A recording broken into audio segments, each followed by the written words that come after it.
How large is your backlog? We seem to buy games with the intention of playing them, but we always claim that we don't have enough time to start them. The Xenoblade franchise is no stranger to having long run times, with Xenoblade 1 taking 135 hours, Xenoblade 2 taking 255 hours, and critics claiming that Xenoblade 3 Chronicles will take at least 150 hours to achieve 100% completion. When you take into account that you need to play Xenoblade 1 and 2 before even heading into 3, you're looking at dedicating a minimum of 540 hours to experience everything Xenoblade has to offer. Now, after hearing that number, you're either falling into one of two categories. 1. The gamer who's looking forward to jump into a lengthy adventure filled with lovable characters and fantastic gameplay. Or 2. The gamer who really wants to get into Xenoblade, but can't really dedicate that much time to it. But you know what's funny? Many of you watching this video actually fall into category 2. And I bet you that later on down the road, you're going to buy it once a good sale hits, and never actually get to it. I mean, if I'm being completely honest, I did the exact same with Xenoblade Definitive Edition. If it weren't for Xenoblade 3 coming out, I completely would have forgot that I already owned it, because I bought it on sale last year. Even at the time of writing the script, I haven't even touched it yet, though I still feel like I should buy Xenoblade 3 when it goes on sale. Well, my friends, I came across an academic article that explained this phenomenon so clearly that it still has me thinking about it. In fact, it was such a personal attack that I rewrote the entire script because of the findings of this experiment. You see, two researchers at the University of Sydney in Leeds interviewed 50 students who identified as gamers, as they want to explore their purchasing behavior when it came to pre-orders, aka buying a game before it releases, and what they term backlog purchasing. The act of buying a game and knowing full well you are never going to play it. From asking their opinions on these two matters, the researchers were able to determine 3 core values that gamers look for when purchasing games: monetary value, game value, and cultural value. To help explain each term, we can actually use Xenoblade 3 as a reference point. Firstly, monetary value refers to the dollar amount you need to exchange to buy a game. In this case, $79.99 Canadian. Next up is game value, and this refers to the benefits directly associated with the game. More specifically, this relates to how the mechanics mix into the gameplay, looking forward to fall in love with new characters, or even knowing that you're getting 150 plus hours worth of content from your purchase. Lastly is cultural value, and this relates to all the indirect benefits you experience outside of the actual game.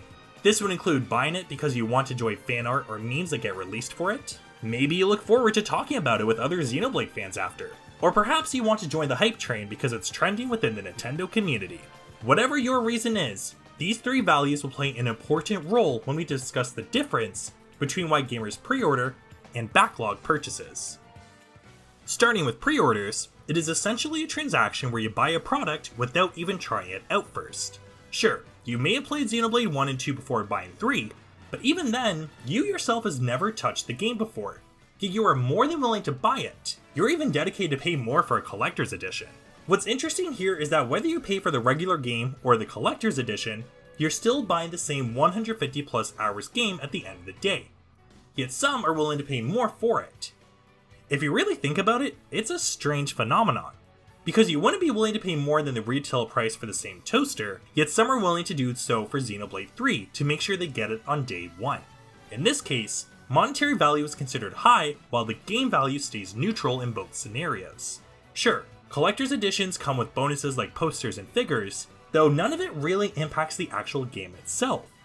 And the study found that people didn't really care so much for those add-ons. In fact, the experiment brought up a good point, in saying that most games even release unfinished and then get updated with DLC later. Yet gamers are willing to buy an unfinished product at a premium price.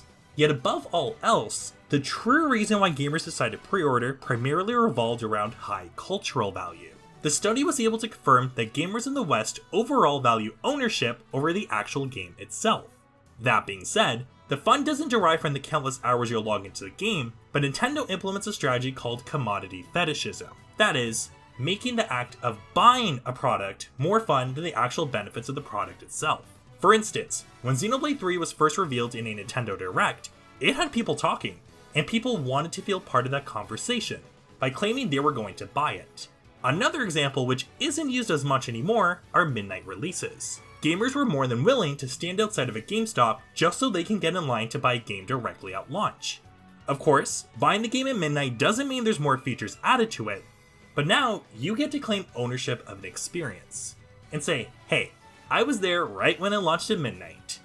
And thus, you're taking part in an experience that is rich in cultural value. Now that we looked at pre-orders, this will help us understand our original question more clearly. Why do we buy games without ever playing them? Similar to pre-orders, the game value is neutral unless you are waiting to buy a definitive version of a game. But the largest factor here is the monetary value. Instead of paying the regular retail price, you're the one who wanted to wait until it goes on sale. And if you're anything like me, you still have to go through Xenoblade 1 and 2 first. So by the time I get caught up, the price will go down anyway. But let's be honest, I say I'm going to finish Xenoblade 1 and 2 first, but I'll likely never get to it and then slightly regret buying it, because I thought I was going to magically find time to get through it. Though similar to pre-orders, the reason why we'll most likely buy Xenoblade 3 cheap and just add it to our backlog is because Nintendo made the act of buying the game a fun experience. Just like pre-orders, we're all buying a game that we ourselves have never even touched before. But the real joy of the purchase comes from being able to buy that same experience everyone else is enjoying at a cheaper price. Once again, we could see commodity fetishism being applied, where buying the game on sale is a fun experience. Because the active ownership of the same product everyone else has, but for a cheaper price, brings out a large amount of cultural value. The keyword being ownership. Because as we mentioned earlier, you all know too well you're never going to have the time to play it. But at least you get to join in on the conversation and brag how you saved money on the purchase. Which ironically brings us to our most important point. The study also mentioned that in 2015 alone, the PS4 had 365 titles planned for release that year. If you break it down, then you would have had a new game to play every single day in 2014. Yet realistically, there's no time to fit all that in due to school, work, and other responsibilities. Thus, the limits on our leisure time forces us to get creative with how we want to make time for the things we love. To put it in perspective, on a good day, I might have 4 hours to squeeze in a game. Best case scenario, if I wanted to go through all of Xenoblade, I can finish all 3 games in 135 days. And to be honest, that sounds like a huge commitment just for the sake of having fun. But you know what else sounds fun and only requires 30 minutes of my free time? Buying Xenoblade at my nearest GameStop. In a sense, it creates a faster sense of enjoyment for myself. Because not only can I feel like I could join in on the Xenoblade hype train now, but I don't have to use 540 hours of my limited leisure time to accomplish it. And that, my friends, is why Xenoblade 3 will be added to our already large backlogs. We fool ourselves into thinking that because we bought the same game everyone else has for a lower price, that we are smarter shoppers. But in reality, we do not have the proper time needed to invest in Xenoblade. So the alternative is to experience fun through the act of buying the game instead.